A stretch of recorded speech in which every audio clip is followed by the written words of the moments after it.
ಮಾರ್ಪಾಡನ್ನು ಒಂದು ಆಯ್ಕೆಯಾಗಿ ಇರಿಸುವುದು.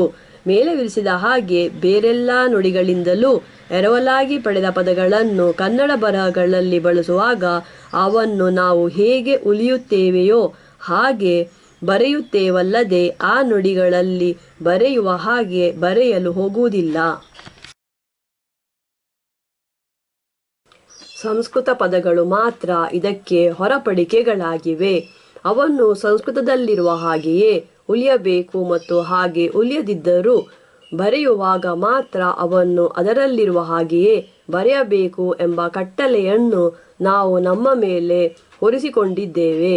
ಹೆಚ್ಚಿನ ಕನ್ನಡಿಗರು ಈ ಪದಗಳನ್ನು ಸಂಸ್ಕೃತದಲ್ಲಿರುವ ಹಾಗೆ ಉಲಿಯದಿರುವ ಕಾರಣ ಇದು ಕನ್ನಡ ಬರಹದ ಕಲಿಕೆಯಲ್ಲಿ ಮತ್ತು ಬಳಕೆಯಲ್ಲಿ ಒಂದು ದೊಡ್ಡ ತೊಡಕಾಗಿದೆ. ಇದಲ್ಲದೆ ಹಳೆಗನ್ನಡ ಇಲ್ಲವೇ ನಡುಗನ್ನಡದ ಕಾಲದಲ್ಲಿ ಇಂತಹ ಕಟ್ಟಳೆ ಇರಲಿಲ್ಲ. ಸಂಸ್ಕೃತ ಪದಗಳನ್ನು ತತ್ಸಮಗಳಾಗಿಯೂ ಬಳಸಬಹುದು ಇಲ್ಲವೇ ತದ್ಭವಗಳಾಗಿ ಮಾರ್ಪಡಿಸಿಯೂ ಬಳಸಬಹುದು ಎಂಬ ಆಯ್ಕೆ ಆ ಕಾಲದ ಬರಹಗಾರರಿಗಿತ್ತು. ಆದರೆ ಇವತ್ತು ಈ ಹೊಸಗನ್ನಡದ ಕಾಲದಲ್ಲಿ ನಾವು ಆ ಆಯ್ಕೆಯನ್ನು ಕಳೆದುಕೊಂಡಿದ್ದೇವೆ. ಬರಹಗಳಲ್ಲಿ ಈಗಾಗಲೇ ಬಳಕೆಗೆ ಬಂದಿರುವ ತದ್ಭವ ಪದಗಳನ್ನು ಮಾತ್ರ ನಾವು ಆ ರೂಪದಲ್ಲಿ ಬಳಸಬಹುದಲ್ಲದೆ ಹೊಸದಾಗಿ ಸಂಸ್ಕೃತ ಪದಗಳನ್ನು ತದ್ಭವಗಳಾಗಿ ಮಾರ್ಪಡಿಸಿ ಬಳಸುವ ಆಯ್ಕೆ ನಮಗಿಲ್ಲ. ಯಾಕೆಂದರೆ ಆ ರೀತಿ ಮಾರ್ಪಡಿಸ ಹೋದರೆ ಅದನ್ನು ತಪ್ಪೆಂದು ಹೀಗಳೆಯಲಾಗುತ್ತದೆ.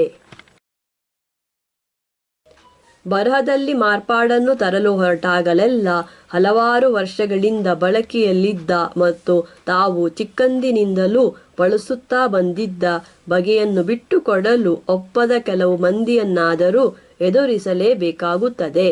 ಎಂತಹ ವೈಜ್ಞಾನಿಕ ವಾದವೂ ಅವರ ಮನಸ್ಸನ್ನು ಬದಲಾಯಿಸಲಾರದು. ಕನ್ನಡಕ್ಕೆ ಹೊಸ ಬರಹವನ್ನು ಅಳವಡಿಸಬೇಕೆಂಬ ಮೇಲಿನ ಪ್ರಸ್ತಾಪಕ್ಕೂ ಅಂತಹ ಕೆಲವು ಜನರ ವಿರೋಧವಿದೆ. ಈ ಸಂದರ್ಭದಲ್ಲಿ ನಾವು ಮೇಲೆ ವಿವರಿಸಿದ ಹಾಗೆ ಇಸ್ರೇಲ್ನ ಹೀಬ್ರೂ ಮತ್ತು ಗ್ರೀಸ್ನ ಗ್ರೀಕ್ ಬರಹಗಳ ಬಳಕೆಯಲ್ಲಿ ಬಳಸಿದ ಹೊಲಬನ್ನೇ ಕನ್ನಡದಲ್ಲೂ ಬಳಸಬಹುದು. ಎಂದರೆ ಹೊಸ ಬರಹವನ್ನು ಒಪ್ಪುವವರು ಅದನ್ನು ತಮ್ಮ ಬರಹಗಳಲ್ಲಿ ಬಳಸಲಿ ಮತ್ತು ಒಪ್ಪದವರು ಹಳೆ ಬರಹದಲ್ಲೇ ಮುಂದುವರಿಯಲಿ. ಸಮಯ ಕಳೆದಂತೆ ಇವುಗಳಲ್ಲಿ ಯಾವುದಾದರೂ ಒಂದು ಹೆಚ್ಚು ಜನರ ಒಪ್ಪಿಗೆಯನ್ನು ಗಳಿಸಿ ಮುಂದೆ ಬರಬಹುದು, ಇಲ್ಲವೇ ಎರಡೂ ಬೇರೆ ಬೇರೆ ಸಂದರ್ಭಗಳಲ್ಲಿ ಬಳಕೆಯಾಗುವಂತಾಗಬಹುದು. ಎತ್ತುಗೆಗಾಗಿ ಎಲ್ಲ ಜನರನ್ನೂ ತಲುಪಬೇಕಾದಂತಹ ಬರಹಗಳಲ್ಲಿ ಹೊಸ ಬರಹದ ಬಳಕೆಯನ್ನು ಕೆಲವು ಜನರನ್ನು ತಲುಪಬೇಕಾದಂತಹ ಬರಹಗಳಲ್ಲಿ ಹಳೆ ಬರಹದ ಬಳಕೆಯನ್ನು ಕಾಣುವಂತಾಗಬಲ್ಲುದು. ಇಂತಹ ಪರಿಸ್ಥಿತಿಯನ್ನು ಗ್ರೀಕ್ ಮತ್ತು ಹೀಬ್ರೂ ಬರಹಗಳಲ್ಲಿ ಮಾತ್ರವಲ್ಲದೆ ಬೇರೆಯೂ ಕೆಲವು ನುಡಿಗಳ ಬರಹಗಳಲ್ಲಿ ಕಾಣಬಹುದು. ಎತ್ತುಗೆಗಾಗಿ ರಷ್ಯನ್ ಬರಹದಲ್ಲಿ ಬಳಕೆಗೆ ತಂದಿರುವ 20ನೇ ಶತಮಾನದ ಮಾರ್ಪಾಡುಗಳನ್ನು ಎಲ್ಲರೂ ಒಪ್ಪಿಲ್ಲ. ಅಂಥವರು ಕೆಲವರು ಇವತ್ತಿಗೂ ಹಳೆಯ ಮಾದರಿಯಲ್ಲಿಯೇ ಬರೆಯುತ್ತಿದ್ದಾರೆ ಮತ್ತು ಪುಸ್ತಕಗಳನ್ನು ಅಚ್ಚು ಹಾಕಿಸುತ್ತಿದ್ದಾರೆ. ಜರ್ಮನ್ನಲ್ಲೂ ಇಂತಹದೇ ಹೊಲಬು ಕಾಣಿಸುತ್ತಿದೆ. ಜರ್ಮನಿ, ಆಸ್ಟ್ರಿಯಾ ಮತ್ತು ಸ್ವಿಟ್ಜರ್ಲೆಂಡ್ನ ಪ್ರತಿನಿಧಿಗಳು ಒಟ್ಟು ಸೇರಿ ಜರ್ಮನ್ ಬರಿಗೆಗಳ ಬಳಕೆಯಲ್ಲಿ ಸ್ಪೆಲ್ಲಿಂಗ್ನಲ್ಲಿ ಕೆಲವು ಮಾರ್ಪಾಡುಗಳನ್ನು ತರಬೇಕೆಂಬ ತೀರ್ಮಾನಕ್ಕೆ ಬಂದರು. ಈ ಮಾರ್ಪಾಡುಗಳ ಮೂಲಕ ಜರ್ಮನ್ ಬರಹಗಳನ್ನು ಹೆಚ್ಚು ಕಡಿಮೆ ಓದುವ ಹಾಗೆಯೇ ಬರೆಯುವಂತಾಗಬೇಕೆಂಬುದೇ ಅವರ ಬಯಕೆಯಾಗಿತ್ತು. ಅವರು ಸೂಚಿಸಿರುವ ಮಾರ್ಪಾಡುಗಳು ಜರ್ಮನ್ ಬರಿಗೆಗಳ ಬಳಕೆಯಲ್ಲಿದ್ದ ಹಲವು ತೊಡಕುಗಳನ್ನು ಇಲ್ಲವಾಗಿಸಬಲ್ಲುವಾದುದರಿಂದ ಜರ್ಮನ್ ಬರಹ ವನ್ನು ಕಲಿಯುವ ಮತ್ತು ಬಳಸುವ ಕೆಲಸವನ್ನು ಅವು ಸುಲಭವಾಗುವಂತೆ ಮಾಡಬಲ್ಲುವಾಗಿದ್ದುವು. ಹಾಗಾಗಿ 1996ರಲ್ಲಿ ಈ ಮಾರ್ಪಾಡುಗಳನ್ನು ಶಾಲೆಗಳಲ್ಲಿ ಮತ್ತು ಆಡಳಿತಕ್ಕೆ ಸಂಬಂಧಿಸಿದ ಬರಹಗಳಲ್ಲಿ ಕಡ್ಡಾಯ ಮಾಡಲಾಯಿತು. ಆದರೆ 1998ರಲ್ಲಿ ಇದನ್ನು ವಿರೋಧಿಸುವವರು ಕೆಲವರು ಕೋರ್ಟಿಗೆ ಹೋದರು. ಈ ಸಂದರ್ಭದಲ್ಲಿ ಕೋರ್ಟು ಕೊಟ್ಟ ತೀರ್ಮಾನವೇನೆಂದರೆ ಶಾಲೆಗಳಲ್ಲಿ ಬಳಸುವುದನ್ನು ಹೊರತುಪಡಿಸಿ ಬೇರೆ ಕಡೆಗಳಲ್ಲಿ ಮಾತ್ರ ಜನರು ಯಾವ ರೀತಿ ಬೇಕಿದ್ದರೂ ಬರೆಯಬಹುದು ಎಂಬುದಾಗಿತ್ತು. ಇವತ್ತು ಹೆಚ್ಚಿನ ಪತ್ರಿಕೆಗಳು ಈ ಮಾರ್ಪಾಡುಗಳನ್ನು ಒಪ್ಪಿಕೊಂಡಿವೆ ಮತ್ತು 180ರಷ್ಟು ಪುಸ್ತಕಗಳು ಅವನ್ನು ಬಳಸಿರುವ ಬರಹದಲ್ಲೇ ಅಚ್ಚಾಗುತ್ತಿವೆ. ಆದರೆ ಕೆಲವು ಪತ್ರಿಕೆಗಳು ಮತ್ತು ಪುಸ್ತಕಗಳು ಮಾತ್ರ ಇವತ್ತಿಗೂ ಹಳೆ ಬರಹಕ್ಕೇನೆ ಜೋತು ಬಿದ್ದಿವೆ. ಕಲಿಯಲು ಸುಲಭವಾದ ಬರಿಗೆಗಳನ್ನು ಮೊದಲು ಕಲಿಸುವುದು. ಮೇಲೆ ವಿವರಿಸಿದ ಹಾಗೆ ಹೊಸ ಬರಹವನ್ನು ಒಂದು ಆಯ್ಕೆಯಾಗಿ ಬಳಸುವುದಿದ್ದಲ್ಲಿ ಮಕ್ಕಳಿಗೆ ಮತ್ತು ದೊಡ್ಡವರಿಗೆ ಕನ್ನಡ ಬರಹವನ್ನು ಕಲಿಸುವಾಗ ಮೊದಲಿಗೆ ಕನ್ನಡದವೇ ಆದ ಪದಗಳನ್ನು ಬರೆಯಲು ಬೇಕಾಗಿರುವ 31 ಬರಿಗೆಗಳನ್ನು ಮಾತ್ರ ಕಲಿಸಲು ಹೊರಡುವುದು ಒಳ್ಳೆಯದು. 3-4 ವರ್ಷ ಅದನ್ನು ಮಾತ್ರವೇ ಕಲಿತು ಓದುವುದರಲ್ಲಿ ಮತ್ತು ಬರೆಯುವುದರಲ್ಲಿ ಪಳಗಿದ ಮೇಲೆ ಸಂಸ್ಕೃತದ ಎರವಲು ಪದಗಳನ್ನು ಮತ್ತು ಬೇರೆ ಬಗೆಯ ಎರವಲು ಪದಗಳನ್ನು ಬರೆಯಲು ಬೇಕಾಗುವ ಹೆಚ್ಚಿನ ಬರಿಗೆಗಳನ್ನು ಅವರಿಗೆ ಕಲಿಸಲು ಹೋಗಬಹುದು.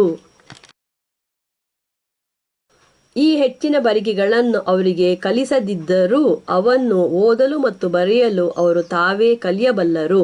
ಇವತ್ತು ಬೇರೆ ಬಗೆಯ ಎರವಲು ಪದಗಳನ್ನು ಬರೆಯುವಲ್ಲಿ ಬಳಕೆಯಾಗುವ ಫ, ಝ ಮೊದಲಾದ ಹೆಚ್ಚಿನ ಬರಿಗೆಗಳನ್ನು ಕಲಿಸದಿದ್ದರೂ ತೊಂದರೆ ಏನೂ ಆಗುವುದಿಲ್ಲ. ಇದೇ ರೀತಿಯಲ್ಲಿ ಹಳೆಗನ್ನಡದ ಬರಹಗಳನ್ನು ಓದಲು ಬೇಕಾಗುವ ರ, ಳ ಬರಿಗೆಗಳನ್ನು ಬೇರಾಗಿ ಕಲಿಸದಿದ್ದರೂ ತೊಂದರೆಯಾಗುವುದಿಲ್ಲ. ಹೀಗೆ ಮಾಡುವುದರಿಂದ ಹಲವು ಹೆಚ್ಚಿನ ಪ್ರಯೋಜನಗಳನ್ನು ಪಡೆಯಬಲ್ಲೆವು. ಮೇಲೆ ವಿವರಿಸಿದ ಹಾಗೆ ಮಕ್ಕಳು ಸಲೀಸಾಗಿ ಓದಲು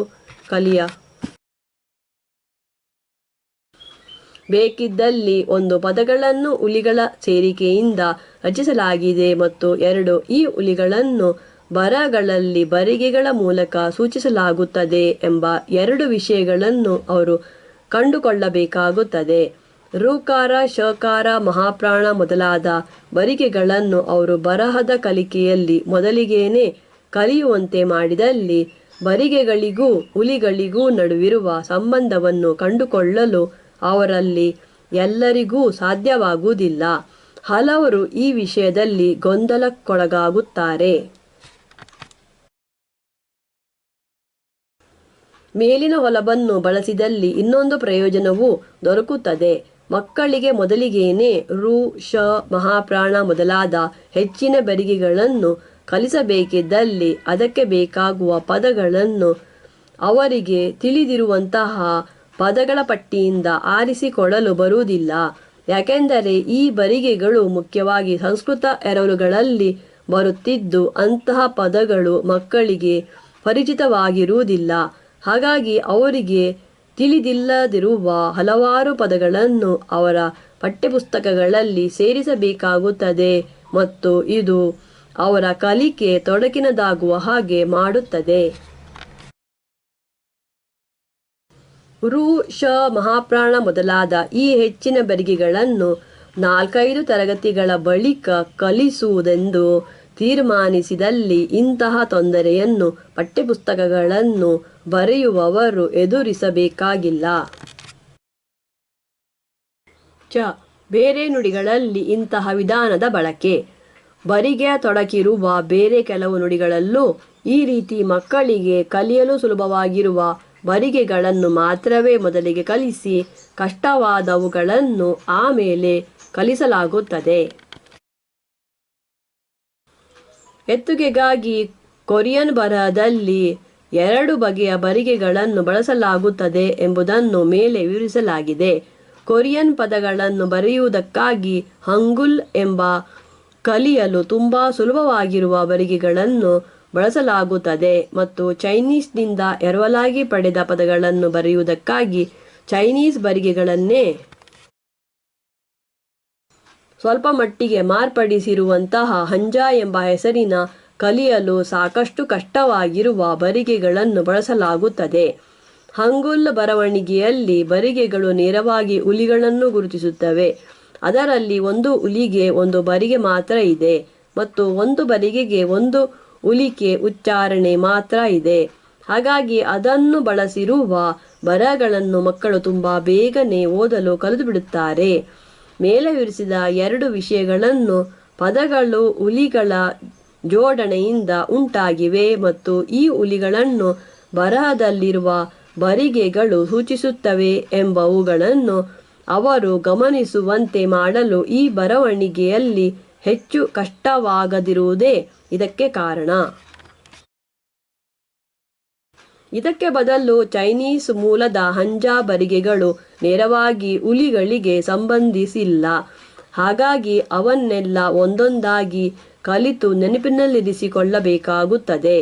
ಹಂಗುಲ್ ಬರಿಗೆಗಳೊಂದಿಗೆ ಹಂಜಾ ಬರಿಗೆಗಳನ್ನು ಒಟ್ಟಿಗೆ ಸೇರಿಸಿ ಕಲಿಸತೊಡಗಿದಲ್ಲಿ ಮಕ್ಕಳಿಗೆ ಹಂಗುಲ್ ಬರವಣಿಗೆಯಲ್ಲಿ ಉಲಿಗಳಿಗೂ ಬರಿಗೆಗಳಿಗೂ ನಡುವೆ ನೇರವಾದ ಸಂಬಂಧವಿದೆ ಎಂಬುದನ್ನು ಕಂಡುಕೊಳ್ಳಲು ಕಷ್ಟವಾಗುತ್ತದೆ. ಹಾಗಾಗಿ ದಕ್ಷಿಣ ಕೊರಿಯಾದಲ್ಲಿ ಸಾಮಾನ್ಯವಾಗಿ ಎಲಿಮೆಂಟರಿ ಶಾಲೆಗಳಲ್ಲಿ ಹಂಗುಲ್ ಬರಿಗೆಗಳನ್ನು ಮಾತ್ರ ಬರೆಯಲು ಮತ್ತು ಓದಲು ಮಕ್ಕಳಿಗೆ ಹೇಳಿಕೊಡಲಾಗುತ್ತದೆ. ಅವನ್ನು ಸಲೀಸಾಗಿ ಓದಲು ಕಲಿತ ಮೇಲೆ ಮುಂದೆ ಮೇಲಿನ ತರಗತಿಗಳಲ್ಲಿ ಅವರಿಗೆ ಹಂಜಾ ಬರಿಗೆಗಳನ್ನು ಕಲಿಸಲಾಗುತ್ತದೆ. ಇದಲ್ಲದೆ ಮಕ್ಕಳ ಪುಸ್ತಕಗಳಲ್ಲಿ, ಹೆಣ್ಣು ಮಕ್ಕಳ ಪತ್ರಿಕೆಗಳಲ್ಲಿ ಮತ್ತು ಎಲ್ಲ ಜನರು ಓದಬೇಕಾಗಿರುವ ಬರಹಗಳಲ್ಲಿ ಹಂಗುಲ್ ಬರಿಗೆಗಳನ್ನು ಮಾತ್ರ ಬಳಸಲಾಗುತ್ತದೆ. ಹಲವು ದಿನಪತ್ರಿಕೆ, ವಾರಪತ್ರಿಕೆಗಳಲ್ಲೂ ತುಂಬ ಕಡಿಮೆ ಹಂಜಾ ಬರಿಗೆಗಳನ್ನು ಬಳಸಲಾಗುತ್ತದೆ. ಉತ್ತರ ಕೊರಿಯಾದಲ್ಲಿ ಹಂಜಾ ಬರಿಗೆಗಳ ಬಳಕೆ ಇನ್ನಷ್ಟು ಕಡಿಮೆಯಾಗಿದೆ. ಚೀನಾದಲ್ಲೂ ಮಕ್ಕಳಿಗೆ ಮತ್ತು ದೊಡ್ಡವರಿಗೆ ಅದರ ತುಂಬ ತೊಡಕಿನದಾದ ಬರಿಗೆಗಳನ್ನು ಕಲಿಸುವುದಕ್ಕಾಗಿ ಇಂತಹದೊಂದು ಹೊಲಬನ್ನು ಬಳಸಲಾಗುತ್ತಿದೆ. ಮಕ್ಕಳಿಗೆ ಮೊದಲು ರೋಮನ್ ಮೂಲದ ಪಿನ್ಯನ್ ಎಂಬ ಲಿಪಿಯನ್ನು ಕಲಿಸಲಾಗುತ್ತದೆ. ಇದರಲ್ಲಿ ಪದಗಳ ಉಲಿಕೆಯನ್ನು ನೇರವಾಗಿ ತಿಳಿಸಲಾಗುತ್ತದೆ. ಆದ ಕಾರಣ ಮಕ್ಕಳು ಕೆಲವು ವಾರಗಳಲ್ಲಿ ಪಿನ್ಯನ್ ಬರಹಗಳನ್ನು ಓದಲು ತೊಡಗುತ್ತಾರೆ. ಹೀಗೆ ಅವರು ಪಿನ್ಯನ್ ಬರಹಗಳನ್ನು ಸಲೀಸಾಗಿ ಓದಲು ಕಲಿತ ಮೇಲೆ ಅವರಿಗೆ ಚೈನೀಸ್ ಬರಿಗೆಗಳನ್ನು ಓದಲು ಮತ್ತು ಬರೆಯಲು ಕಲಿಸಲಾಗುತ್ತದೆ. ಹೀಗೆ ಮಾಡುವುದರಿಂದ ಮಕ್ಕಳಿಗೆ ಚೈನೀಸ್ ಬರಹವನ್ನು ಹೆಚ್ಚು ಸುಲಭವಾಗಿ ಕಲಿಸಲು ಬರುತ್ತದೆ ಎಂಬುದನ್ನು ಕಂಡುಕೊಳ್ಳಲಾಗಿದೆ.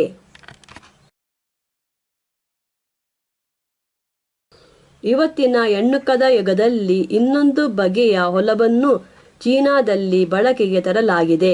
ಪಿನ್ಯನ್ ಬರಿಗೆಗಳನ್ನು ಬಳಸಿ ಚೈನೀಸ್ ಪದಗಳನ್ನು ಮತ್ತು ಸೊಲ್ಲುಗಳನ್ನು ಎಣ್ಣುಕದೊಳಗೆ ಸೇರಿಸುತ್ತಿರುವಂತೆ ಅವು ಎಣ್ಣುಕದ ತೆರೆಯ ಮೇಲೆ ಚೈನೀಸ್ ಬರಿಗೆಗಳಾಗಿ ಕಾಣಿಸಿಕೊಳ್ಳುವಂತೆ ಮಾಡಲಾಗಿದೆ.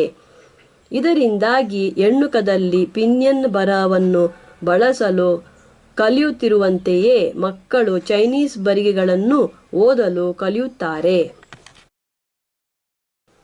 ಇವೆರಡನ್ನೂ ಕಲಿತಾದ ಮೇಲೆ ಕೊನೆಯಲ್ಲಿ ಅವರಿಗೆ ಚೈನೀಸ್ ಬರಿಗೆಗಳನ್ನು ಬರೆಯಲು ಕಲಿಸಲಾಗುತ್ತದೆ. ಈ ಕಲಿಕೆಯನ್ನು ಕೊನೆಯಲ್ಲಿ ತೊಡಗಲು ಕಾರಣವೇನೆಂದರೆ ಚೈನೀಸ್ ಬರಿಗೆಗಳನ್ನು ಬರೆಯಲು ಕಲಿಯುವುದು ಎಲ್ಲಕ್ಕಿಂತಲೂ ಹೆಚ್ಚು ತೊಡಕಿನ ಕೆಲಸ. ತಿರುಳು: ಕನ್ನಡದಲ್ಲಿ ಬಳಕೆಯಾಗುವ ಸಂಸ್ಕೃತ ಎರವಲುಗಳನ್ನು ಸಂಸ್ಕೃತದಲ್ಲಿ ಇರುವ ಹಾಗೆಯೇ ಬರೆಯಬೇಕಾಗಿಲ್ಲ. ಅವನ್ನು ಹೆಚ್ಚಿನ ಕನ್ನಡಿಗರು ಹೇಗೆ ಓದುತ್ತಾರೋ ಹಾಗೆ ಬರೆದರೆ ಸಾಕು ಎಂಬ ಹೊಸ ಬರಹದ ನಿಲುವು ಯಾಕೆ ಒಳ್ಳೆಯದು ಎಂಬುದನ್ನು ಈ ಪಸುಗೆಯಲ್ಲಿ ವಿವರಿಸಲಾಗಿದೆ. ಇಂತಹದೇ ಮಾರ್ಪಾಡುಗಳನ್ನು ನಡೆಸುವ ಮೂಲಕ ಬೇರೆ ಹಲವು ನುಡಿಗಳು ಹೇಗೆ ತಮ್ಮ ಬರಹಗಳನ್ನು ಕಲಿಯುವ ಮತ್ತು ಬಳಸುವ ಕೆಲಸ ಸುಲಭವಾಗುವ ಹಾಗೆ ಮಾಡಿದ್ದಾರೆ ಮತ್ತು ಆ ಮೂಲಕ ಅವನ್ನು ಬಳಸಬಲ್ಲ ಜನರ ಎಣಿಕೆಯನ್ನು ಹೆಚ್ಚು ಮಾಡಿಕೊಂಡಿದ್ದಾರೆ ಎಂಬುದನ್ನು ಇಲ್ಲಿ ತಿಳಿಸಲಾಗಿದೆ. ಹೊಸ ಬರಹವನ್ನು ವಿರೋಧಿಸುವವರಲ್ಲಿ ಹೆಚ್ಚಿನವರು ಮಾತು ಮತ್ತು ಬರಹಗಳ ನಡುವಿನ ವ್ಯತ್ಯಾಸವನ್ನು ತಿಳಿದುಕೊಳ್ಳುವಲ್ಲಿ ಗೊಂದಲಕ್ಕೊಳಗಾಗಿದ್ದಾರೆ. ಹಾಗಾಗಿ ಅವರಿಗೆ ನಿಜಕ್ಕೂ ಈ ನಿಲುವು ಎಂತಹದು ಎಂಬುದನ್ನು ತಿಳಿದುಕೊಳ್ಳಲು ಸಾಧ್ಯವಾಗಿಲ್ಲ.